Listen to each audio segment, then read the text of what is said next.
Winter's here and many people are freaking out. How are we going to survive winter? What do we do for cash flow or sales? Well, in this video, I'm going to teach you 5 different ways to make money throughout the winter.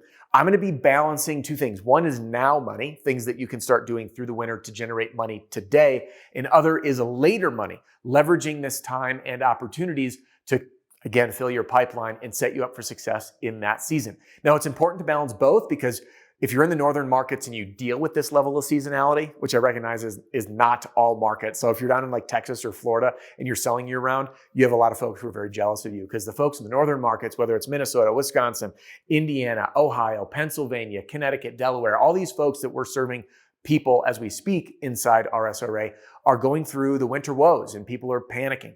But don't panic, because what you do throughout the winter is what separates you through the next season. So I'm going to be sharing those 5 things right now. And do me a favor and do your team a favor. Share this video in your group chat right now. Why? Because just one idea that you harvest from this video that you put into action can put a boatload of money in your pocket, in the pocket of everyone else on your team. I'll be covering content for owners, managers, and salespeople alike. My name's Adam Bensman. Thanks again for being here and welcome if you're new. Now let's get started. Roofing sales is personal development in disguise, and the reward for growth is life-changing. I hope my content helps you create a richer life and bank account.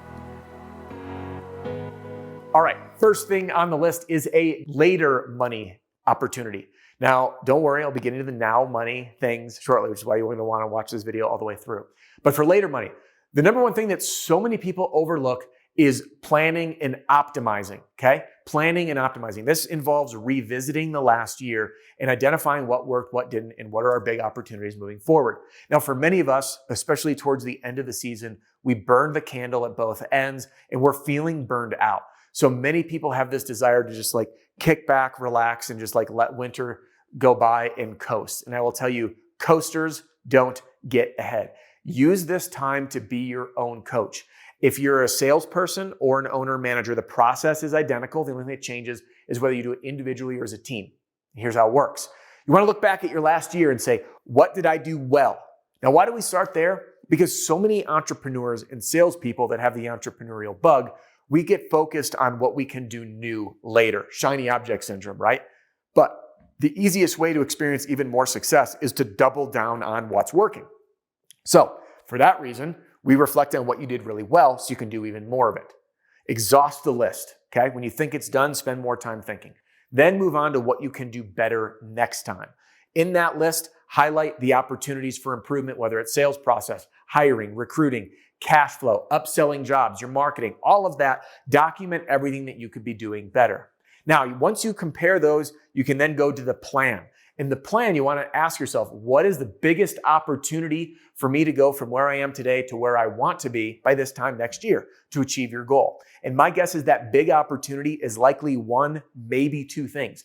It will likely have to do with improving your pitch or your sales training, getting the team to close or yourself to close at a higher percentage, offering upgrades or financing or a combination of both. Maybe it's recruiting. Maybe it's optimizing your marketing or opening up a new marketing channel, developing a canvassing team. These are all things that we discuss inside the Roofing and Solar Reform Alliance, and some of this may be relevant to you.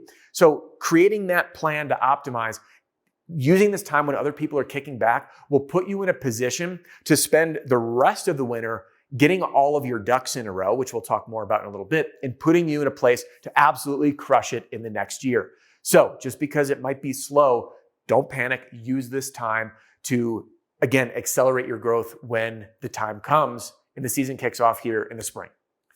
Number 2, rehash. This is now money, and I'll be sprinkling now and later money throughout, okay? Now money is rehash, and far too many people overlook this. You have a pipeline, and if you're in a leadership role or you own a company, you likely spent your hard-earned money generating leads for your team, and you probably had 1, 2, maybe 3 or more salespeople who didn't do super great. And that means they're not with you anymore, and you don't really know how it went in the house. So you put leads in their hand, or they generated their own. They didn't close the lead. And then, like many homeowners, they decided to do nothing. They didn't make a decision because they're going to push this project off, right? They're going to wait till next year. And when they do that, this means that that lead is still viable. So you can sit in your office and dial, text, and mail, email, and direct mail. By the way, my pro tip, hit folks with 2 communication mediums. Not everyone answers the phone, but they may respond to a text. So I'll call or text, or I'll text and email, or I'll email and call. All right. My preferred method is like the one to go to all the time is texting, because it has the highest open rate and response rate, because people are compulsive as heck when it comes to using their phone. Okay. So spend the time to rehash your old leads. You may breathe new life into them. All right.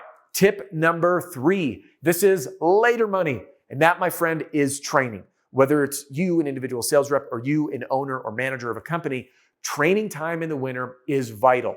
Do not do what everybody does. I shouldn't say everybody, that's not fair. What a lot of people do is, again, they sit back, relax, and coast because they're burned out. It's okay to take a little break. For many of us, that's the Christmas to New Year's time where things kind of shut down. Enjoy it, recharge your batteries, but come back and revisit that plan and hone in on exactly what you and or your team need to train on. In fact, in 2 days, on Wednesday, it's Monday as I'm filming this, I'm putting together a training for RSRA in the middle of December on why homeowners resist you and how you can make your sale irresistible. And we are investing into sales teams to help sharpen the axe. And you can and should be doing the same. So whether it's door knocking, closing more deals, overcoming objections, or maybe it's offering financing or upgrades, these are the things that you can really dial in. So you're not just training for the sake of training, but up-leveling your team, because training isn't something you did, it's something you do. And that's what we do in RSRA,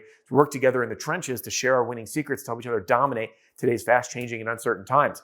And a lot of that is AI, which we're focusing on, sales training, changing consumer trends, using instant quotes and all that jazz. All right, number 4 is now money, and that is keep selling.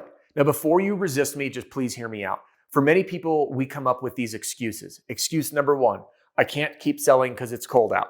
Excuse number 2, I can't keep selling because it gets dark at 4:30 or 5. Excuse number 3, I can't keep selling because the roofs are covered in snow. Now, let me address all 3 of these individually. First, you got to check yourself. Again, not everybody. I got to keep catching myself saying that because it's not everybody. But a lot of people don't sell through the winter because of all those reasons and more. They're burned out. They want to break. But at the same time, even though they're burned out, want to break, they're freaking out about money. So you can keep selling through the winter. It just takes discipline and the right approach. So let's hit all of these one by one. Item number 1 on the list, it's too cold. Guess what? Put on a jacket. All right. This is like such an internal excuse. It's that simple. Dress warmer. Excuse number 2, it gets dark at 5. Well, guess what? You can be out knocking during the day, especially in areas with stay-at-home parents and or retirees.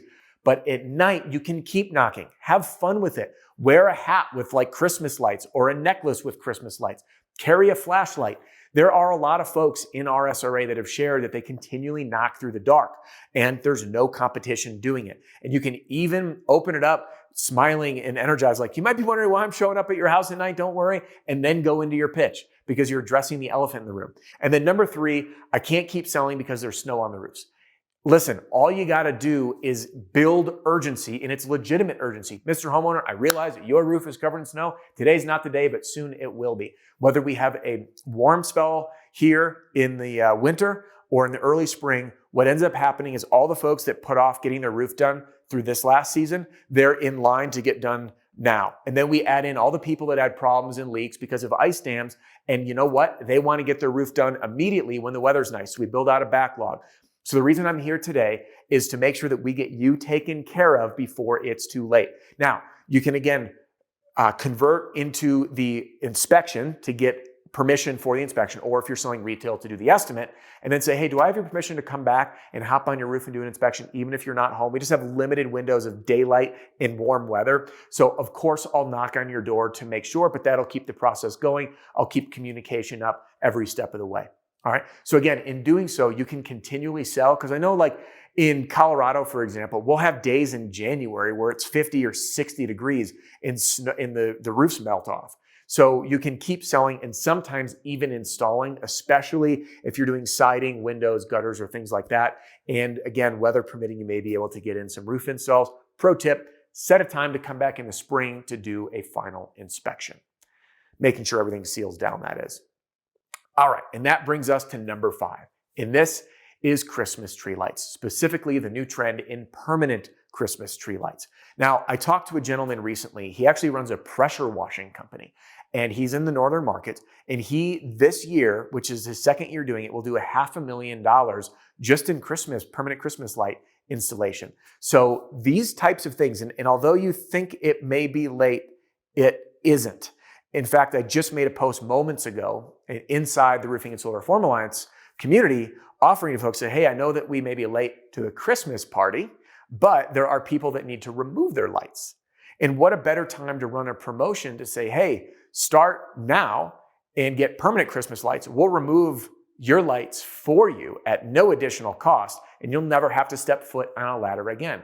And I just posted that today. If there's enough interest in there, we're going to be working as a group and developing marketing material and sharing our winning secrets of what's working and what's not to do this sales push through the winter. So if you haven't yet done it or gotten into the permanent Christmas tree lighting world, this can be a great way to, again, add some revenue, and people get a little more excited about it than getting our roof done, because there's a little wow factor in an emotional sale. So there you have it, the 5 different ways to help you make money throughout the winter. Remember, share this video with your team, because one idea can make a huge impact to everybody.